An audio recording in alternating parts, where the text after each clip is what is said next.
Hello guys, আসসালামু আলাইকুম। আজ আবার চলে আসলাম নতুন একটা ভিডিও নিয়ে। আজ আমি তৈরি করব পেঁয়াজু, যার জন্য নিয়েছি কিছু মসুর ডাউল, একটু বেসন, আর নিয়েছি সব ধরনের মশলা, যেমন একটু হলুদ গুঁড়ি, মরিচ কুচি, পেঁয়াজ কুচি, টেস্টি সল্ট এবং সাধারণ লবণ। আমি ডাউলটাকে আগে কিছুক্ষণ ভিজিয়ে রাখছিলাম, এরপর ডাউলটা বেটে নিয়েছি।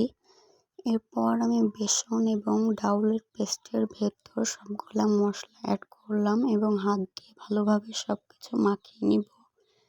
দেখতে পাচ্ছেন আমি মাখিয়ে নিয়েছি। এরপর চুলায় কড়াই বসিয়ে দিয়েছি, কড়াই তেল দিয়ে দিয়েছি। তেলটা গরম হয়ে গেলে আমি হাতের সাহায্যে ডো থেকে একটু একটু করে ডো নিয়ে আমি সুন্দর করে একটা শেপ দিয়ে নিব, পকোড়ার শেপ। তারপর আমি তেলের ভেতর দিয়ে দিব।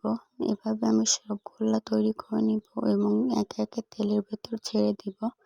একটা সাইড ভাজি হয়ে গেলে আমি উল্টে দিব। এভাবে দেখতে পাচ্ছেন একটা একটা করে আমি উল্টে দিচ্ছি।